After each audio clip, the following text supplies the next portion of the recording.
नमस्कार दोस्तों। आज की कहानी है पुराने जमाने की सास। माँ जी, अब से आप कुएं से पानी भरेंगे, क्योंकि पुराने जमाने में नल नहीं होते थे।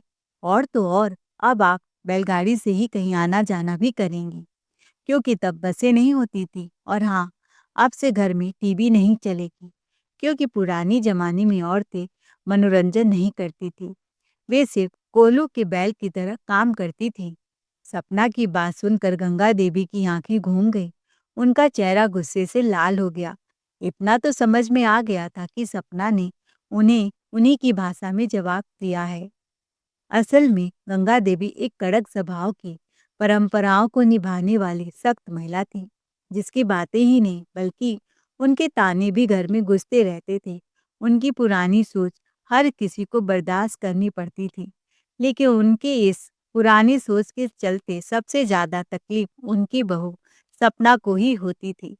गंगा देवी को पुराने जमाने की परंपराएं निभाने का जुनून था। वे चाहती थी कि उनकी बहू सपना भी वैसे ही रहे जैसे वे अपने जमाने में रहा करती थी। सिर झुकाकर चले, आंखें नीची करके बातें करे, सास के हर आदेश को बिना सवाल किए माने और घर के सारे काम बिना किसी शिकायत के करे। घर के छोटे बड़े हर सदस्य के काम के लिए हमेशा तत्पर खड़ी रहे। उनकी एक आवाज में सपना तुरंत दौड़े दौड़े उनके पास चली आए, जैसे वह बहू नहीं, कोई धागों से बंधी कठपुतली हो। एक दिन सपना सुबह सुबह उठकर किचन में जाकर सबके लिए चाय बनाती है, और जैसे ही वह अपनी चाय पीने बैठी ही नहीं कि गंगा देवी का ताना तैयार रहता। हमारे जमाने में तो बहुएं सूरज निकलने से पहले उठ जाती थी, तुम्हारी तरह नहीं कि आराम से उठे। तुमने 8 बजा दी, 8 बजे उठकर आराम से चाय पीने बैठ गई। बिल्कुल लाज शर्म नहीं है तुम्हें। सास की बात सुन सपना ने घड़ी की ओर देखा तो 6 बज रहे थे। तो सपना ने कहा, माँ जी, अभी तो ठीक से 6 भी नहीं बजे और आप 8 बजा दी। 8 बजे तो आप दोपहर बजा देंगी। बस इतना सुनते ही गंगा देवी ने बड़बड़ाना शुरू कर दिया। सपना ने गंगा देवी की बात पर ध्यान नहीं दिया। वह चुपचाप शांति से चाय पीने लगी, क्योंकि यह गंगा देवी की रोज की आदत थी। जब से वह विवाह करके आई थी, गंगा देवी हर वक्त उस पर कटु ताने कसती रहती थी। जब गंगा देवी ने देखा कि उनकी बातों का असर सपना पर कुछ नहीं हुआ, तो अपनी पुरानी जमाने की बातें फिर से सुनाने लगी। मेरी सास को हमने कभी पलटकर जवाब नहीं दिया। वह जो कहती थी वह बिल्कुल पत्थर की लकीर होती थी। हम उनकी हर बात मानते थे। फिर एक दिन वह सुबह सुबह ही शुरू हो गई, बहू, हम तो ससुराल में हमेशा घूंघट में ही रहते थे, और यह आजकल की बहुएं तो घूंघट का मतलब ही नहीं जानती। उनका बस चले तो स्विमिंग कॉस्ट्यूम पहनकर घर में घूमने लगे। बहू, ये क्या चालू किया है तुमने? शादी को अभी 2-3 महीने हुए हैं और घूंघट ऊपर कर रखा है। नीचे करो और जल्दी से किचन में जाकर खाना बनाओ हम सबके लिए। सपना का चेहरा उतर गया। माँ जी, पर घूंघट में दिखेगा कैसे? मसाला उल्टा पड़ गया तो? गंगा जी ने ताली बजाकर ताना कसा। अरे, हमारे जमाने में तो पूरा दिन घूंघट में गुजारते थे हम लोग। घूंघट करके खेतों में भी काम करते थे, रसोई भी संभालते थे। तुम्हारी तरह बहानेबाजी नहीं करते थे। बहू हो कि महारानी, कुछ शर्म लिहाज है कि नहीं? उसने डरते डरते घूंघट नीचे कर लिया। वह दाल चढ़ाने लगी और इधर रोटियां सेकने लगी, पर तभी तवा धुआं छोड़ने लगा। सपना का पल्लू हल्के से उड़ा और सीधा गरम तवे पर चिपक गया। चर की आवाज आई, कपड़ा चलने लगा। सपना घबरा कर पल्लू बचाने लगी और तवे की गर्मी से उसके हाथ जोर से जल गए। सपना रोने लगी, मेरे हाथ जल गए। उसके आंसू घूंघट के अंदर भरने लगे। हथेलियां लाल, पल्लू आधा जला हुआ। बहू, ये सारे बहानेबाजी में जानती हूँ, घूंघट न करना पड़े इसीलिए पल्लू जलाकर बैठ गई जानबूझकर। संभाल कर काम करो, गंगा जी चिल्लाकर बोली। रात को राघव ऑफिस से थकाहारा घर लौटा था, लेकिन जैसे ही उसने सपना के जले हुए हाथ देखे, उसका खून खौल उठा। राघव गुस्से से फटते हुए बोला, ये क्या हो गया है तुम्हें? हाथ कैसे जल गए? और माँ, ये घूंघट घूंघट का क्या नया नाटक लगा रखा है आपने? गंगा जी सफाई देने लगी। चिढ़कर बोली, क्यों? हमने क्या गलत कह दिया? हमारे जमाने में तो और भी सख्ती थी। बस माँ, ये कौन सा जमाना है? क्या आप अभी उसी पुरानी सोच में अटकी हुई हैं? आजकल घूंघट में खाना बनवाते हैं क्या? हाथ तक न दिखे बहू का। गंगा जी मुंह फुलाकर कमरे में चली गई। खाना भी नहीं खाया। फिर दूसरे दिन फिर वही नौटंकी शुरू कर दिया। सपना गंगा देवी की हर बात को चुपचाप सुनती रही। धीरे धीरे करके अब यह रोज का मामला बन गया था। अगर सपना सुबह जरा सा भी देर से उठती तो ताने सुनने को मिलते। अगर वो अपनी मर्जी से कोई काम करती तो तुरंत उसे रोक दिया जाता और बताया जाता कि उसे क्या और कैसे करना चाहिए। गंगा देवी सपना के किसी भी काम को पसंद नहीं करती थी। हर काम में रोक टोक, हर काम में कमियां। एक दिन सपना की कमर में बहुत तेज दर्द हो रहा था। गंगा जी ने कमर पर हाथ रखकर ताना मारते हुए रौबदार आवाज में कहा, बहू तुम लोग तो बस वॉशिंग मशीन में कपड़े डालकर बटन दबा देती हो और समझती हो बहुत बड़ा काम कर लिया। हमारे जमाने में, अरे बहू, हम लोग तो सास ससुर तीन तीन देवरों के कपड़े अपने हाथों से धोते थे। चार चार बाल्टियां भरकर चादरें, पर्दे, कपड़े, सब कुछ। वह नथुने फुलाकर आगे बोली, उस वक्त कोई मशीन, कोई आराम, कोई शॉर्टकट नहीं था। फिर भी हम लोग हंसते हंसते पूरा घर चमका देते थे। फर्श ऐसा चमकता था कि अपना चेहरा दिख जाए। फिर उन्होंने एक तीखा ताना और मारा, और तुम लोग बस दो काम करो और कमर पकड़कर आह आह करते हुए बैठ जाती हो। रोना कोना सिसकना, जैसे घर में पहाड़ उठा लिया हो। उन्होंने अलमारी को खोलते हुए कहा, हम लोग अलमारी में कपड़े ऐसे तय करके रखते थे कि बिल्कुल दुकान की तरह सलीके से लाइन में हो। और तुम लोगों में तो सफाई नाम की चीज ही नहीं। थोड़ा सा काम देखते ही आंखें घूमने लगती हैं, चक्कर आने लगते हैं। पहले तो सपना गंगा देवी को इग्नोर किया, मगर कोई चौबीसों घंटे सर पर खड़ा रहेगा तो कितना बर्दाश्त किया जाएगा। वही हाल सपना का भी था। गंगा देवी के रोक टोक, हर बात में कमियां निकालने को लेकर सपना इस कदर चिढ़ गई कि अब उसे ठान लिया कि वो गंगा देवी को उन्हीं की भाषा में सबक सिखाएगी। अब तो पानी सर से ऊपर जा चुका है। बहुत इन्हें शौक चढ़ा है ना पुराने जमाने के हिसाब से रहने का। तो अब मैं बताती हूँ। बस अगले दिन सुबह जैसे ही सपना उठी तो गंगा देवी ने बोलना शुरू किया, तो वह तुरंत गंगा देवी के पास जाकर कहती है, माँ जी, अगर आपको पुराने जमाने के नियम पसंद है तो ठीक है। अब से इस घर में आपके वही सारे नियम कानून चलेंगे जो आपके जमाने में चलते थे। हम सब वही नियम अपनाएंगे जो आप अपनाती थी। गंगा देवी को बड़ा अजीब लगा। वह हैरानी से बोली, क्या मतलब? मतलब यह माँ जी कि अब से घर की सारी सुख सुविधाएं बंद, सब कुछ आपके जमाने के हिसाब से ही होगा। कहते हुए सपना चली गई। गंगा देवी को सपना की कोई भी बात समझ में नहीं आई। उल्टा वह सपना पर और भी गुस्सा होते हुए बड़बड़ाते हुए कपड़े उठाकर नहाने चली गई। गंगा जी जैसे ही बाथरूम में घुसी, नल चलाया, नल से पानी ही नहीं आया। तो गंगा जी गुस्से में सपना को चिल्ला पड़ी। सास के चिल्लाने की आवाज सुनकर सपना भागते हुए आई तो गंगा जी ने कहा, बहू बस, बड़ी बड़ी बातें ही करती हो, कभी कोई ढंग का काम भी कर लिया करो। लगता है पूरे पानी की टंकी ही खाली है। आज पानी नहीं आया क्या? सपना ने बड़े ही मासूम से मुंह बनाते हुए बोली, माँ जी, पानी तो भरा है, लेकिन वह क्या है ना कि पुराने जमाने में पानी की टंकी नहीं हुआ करती थी, तो नहाने के लिए पानी कुएं से खींच कर लाना पड़ता था। तो अब हमारे यहाँ कुआं तो है नहीं, एक नल है पानी का जो बाहर है। कम से कम पुराने जमाने के हिसाब से आप वहां से पानी भर के नहाने के लिए तो ला ही सकती हैं ना। इतना सुनते ही गंगा देवी की आंखें फैल गई। बहू, तुम ये कैसी बेतुकी बातें कर रही हो? मैं पानी भर के लाऊंगी, वह भी इतनी दूर से, इतनी धूप में? तुम्हारा दिमाग तो सही है ना? माँ जी, दिमाग तो सही है। पहले की औरतों को धूप नहीं लगती थी क्या? पहले की औरतें पानी भर के नहीं लाती थी क्या? अभी तो आपको नल से ही पानी चलाना है। पहले के जमाने में तो रस्सी से कुएं से पानी खींचते थे, तो आपका काम तो आसान ही है ना। आप जाइए, अपना पानी लेकर आइए और नहाइए। फिर उसके बाद मुझे भी तो नहाना है। कहते हुए सपना चलती बनी।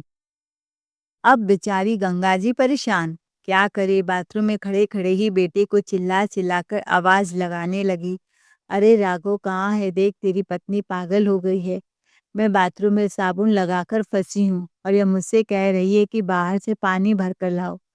माँ को चिल्लाता हुआ सुन राघव भाग कर आया और सारी बात जानकर बस इतना ही बोला, माँ इसमें गलत क्या है? सपना ने वही किया, आप जैसा चाहती ही थी वैसा ही तो कर रही है। अब इसमें भी गलती हो गई उसकी। माँ मैं कुछ भी नहीं जानता, ये आपके जमाने की नियम है, आप ही देखो। अगर पानी लाना है तो पानी लेकर आओ, मुझे ऑफिस जाने के लिए लेट हो रहा है, मैं तो चला। कहते हुए राघव भी चलता बना।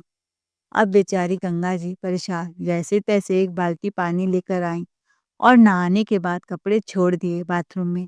जो गंगा देवी सावर के नीचे खड़े होकर आराम से नहाती थी, फिर भी उनका मन नहीं भरता था।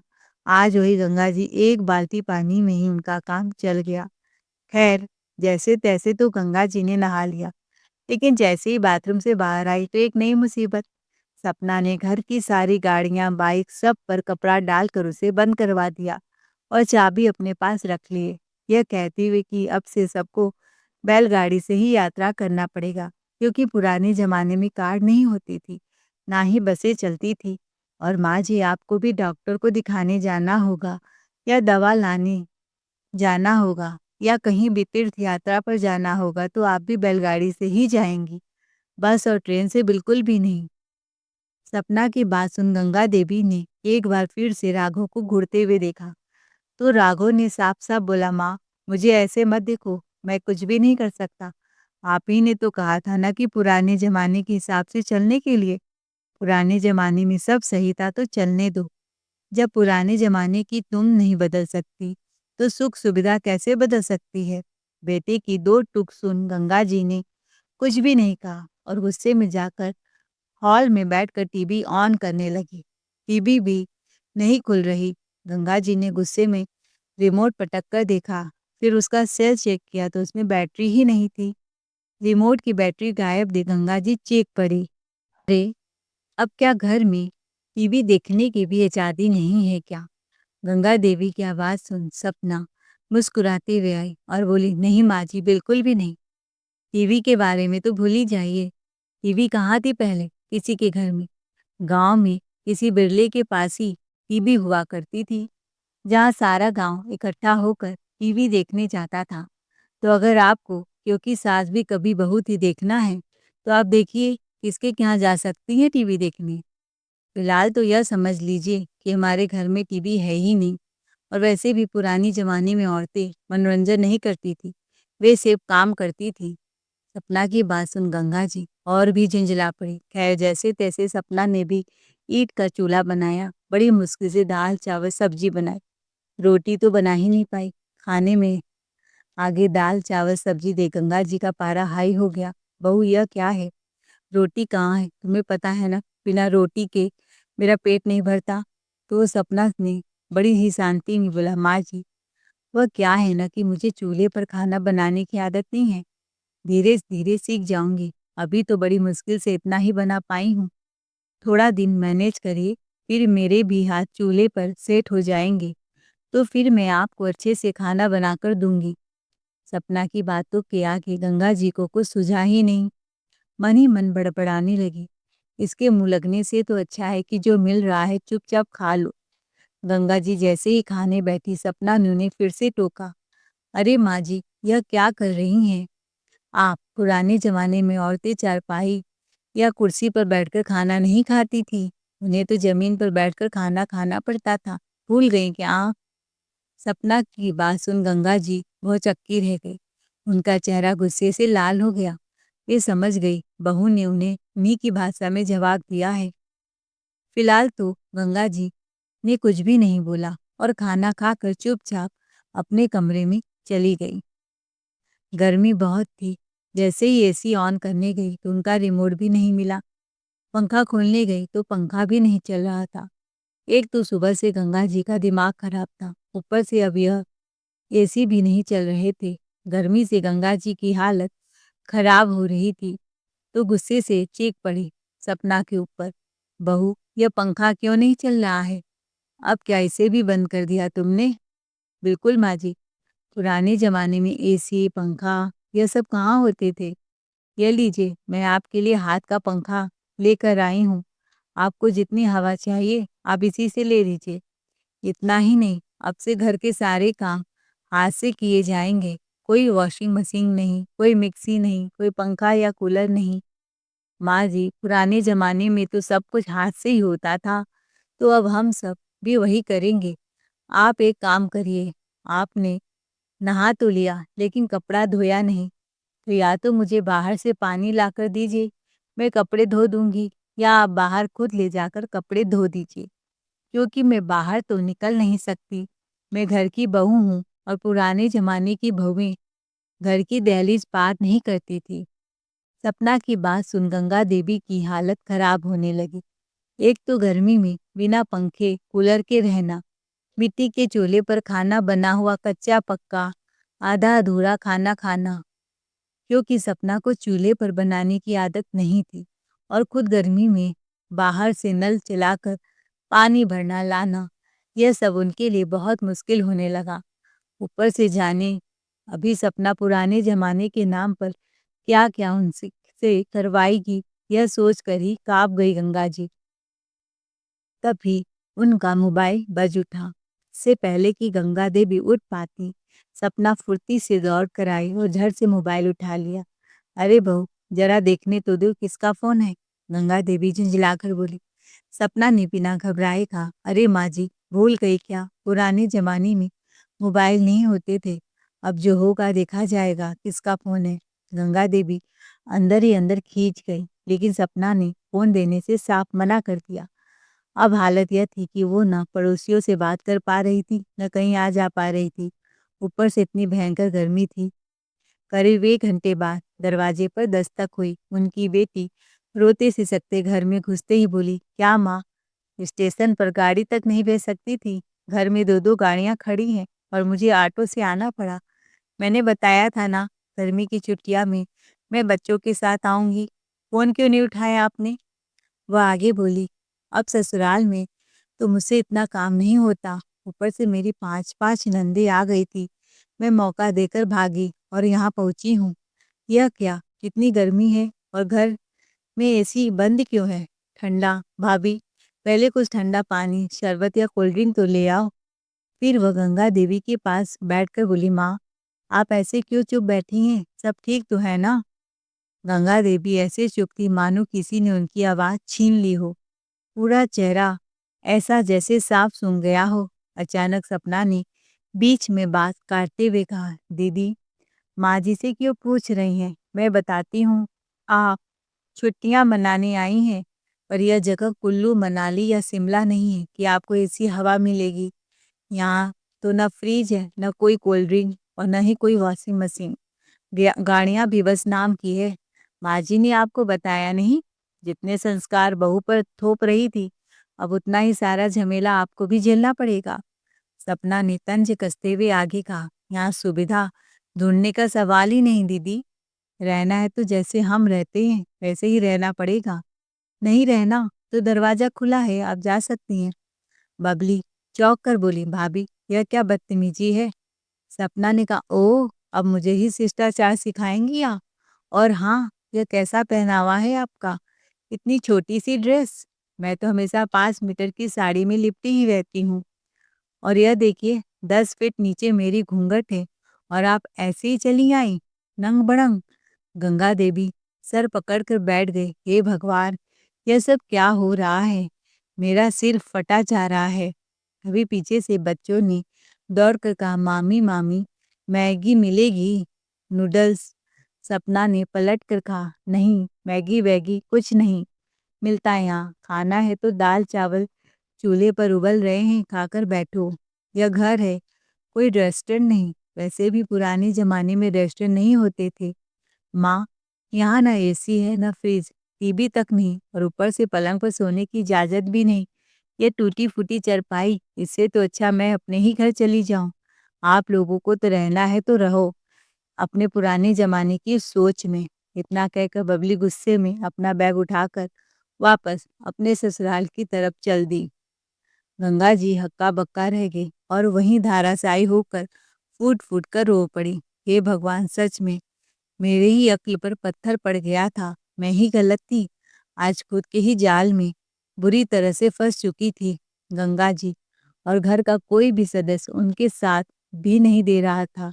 यहाँ तक कि बेटा भी सपना का ही साथ दे रहा था। सबकी नज़रों में सपना ही सही थी। अब गंगा जी खुद से ही सोचने लगी, कहाँ बहू को एक आदर्श बहू बनाने चली थी पुराने जमाने के नाम पर, और कहाँ बहू सारा बिल मेरे नाम से ही फाड़ दी। अब इस बुढ़ापे में यह नया ड्रामा करना मेरे बस की बात नहीं है। ना उम्र रह गई है, ना समय रह गया। ऊपर से खाने के नाम पर बहू ऐसा खाना पकड़ा रही है कि उसे देकर ही भूख मर जाएगी। अगर ऐसा ही चलता रहा तो समय से पहले ही गायब हो जाऊंगी। हाथ पर जवाब दे देंगे, नहीं नहीं, यह मेरा पलड़ा तो मेरे ऊपर ही भारी पड़ रहा है। गंगा देवी को अच्छी तरह से समझ में आ गया था कि पुरानी जमाने की सोच हर जमाने में लागू नहीं हो सकती। इसीलिए बहुत ही सोच समझ कर वह उठकर सपना के पास गई, जो बरामदे में बैठी हाथ के पंखे से बड़े मजे से हवा कर रही थी। उसे देखकर लगता ही नहीं था कि उसे एसी कूलर पंखे की जरूरत है। वह तो बस इस एक नए ड्रामे का मजा ले रही थी। सपना के मजे देखकर पहले तो गंगा जी को बहुत गुस्सा आया, लेकिन फिर उन्होंने सोचा कि अगर मैं बात को जितना भी बढ़ाती जाऊंगी, ये उतने ही नियम कानून बनाती जाएगी। इससे अच्छा है कि बात को यहीं दबा दिया जाए, क्योंकि इन सब में मेरी ही सेहत खराब हो रही है। इसकी सेहत पर तो रत्ती भर भी असर नहीं पड़ रहा है। गंगा जी कुछ देर खड़ी खड़ी सपना को घूरती रही, फिर उससे बोली, बहू एक काम करो, गर्मी बहुत है और तुम्हें हाथ के पंखे चलाने की आदत नहीं है और ना ही चूल्हे में खाना बनाने की आदत है। इसीलिए पहले जमाने के नियम उसी जमाने में छोड़ देते हैं। तुम अपने हिसाब से, इस जमाने के हिसाब से इस घर को चलाओ। तुम्हारी तकलीफ मुझसे देखी नहीं जा रही। बाजी ने खुल कर तो यह नहीं कहा कि उसके नियम कानून से परेशानी उन्हें हो रही है। उन्होंने ऐसा जताया कि जैसे सपना ही इस नियम को लेकर परेशान है। इतनी गर्मी में हाथ के पंखे चला रही है, चूल्हे पर खाना बना रही है। अरे बहू, तुझे परेशानी हो रही है तो एसी चालू करो, फ्रिज खोल दो, वॉशिंग मशीन चला लो। मैं अब एक शब्द भी नहीं कहूंगी। बस मेरी बेटी को मत जाने दो। उनके हाथ कांप रहे थे, चेहरा उतर चुका था। उसी वक्त उन्होंने दरवाजे पर खड़े राघव को देखा और टूटते हुए बोली, राघव बेटा, तुम अपनी बीवी को समझा दे, मेरी बबली को मना ले। अगर वो रूठ कर चली गई ना तो मैं कहीं की नहीं रहूंगी। गंगा जी के मुंह से पहली बार अपने लिए इतनी नरम और मीठी और चिंता भरी बातें सुनकर सपना के ओठों पर हल्की मुस्कान आ गई। अब आया ऊंट पहाड़ के नीचे, उसने मन ही मन कहा। सपना समझ चुकी थी, माँ जी खुलकर मानना तो नहीं चाहेंगी, लेकिन उनके पुराने नियम कायदों ने तकलीफ सबसे ज्यादा उन्हीं को हुई और उनकी बेटी को। सपना ने कुछ बोला नहीं, क्योंकि उसका मकसद पूरा हो चुका था। वह चाहती थी गंगा देवी को खुद एहसास हो कि पुराने जमाने की परंपराएं वहीं अच्छी लगती हैं। पुराने जमाने में समय बदलता है और इंसान को उसी दौर के हिसाब से अपने व्यवहार और सोच बदलनी चाहिए। शायद गंगा जी यह बात अब अच्छी तरह से समझ चुकी थी। सपना चुपचाप गंगा जी के कमरे में गई, एसी ऑन कर दिया, टीवी का रिमोट रख दिया, बाथरूम का पानी चला दिया और घर की गाड़ियों की चाबियां भी निकाल कर टेबल पर रख दी। फिर उसने अपनी ननद को फोन करके वापस बुला लिया। उस दिन के बाद से गंगा देवी में एक बड़ा बदलाव आ गया।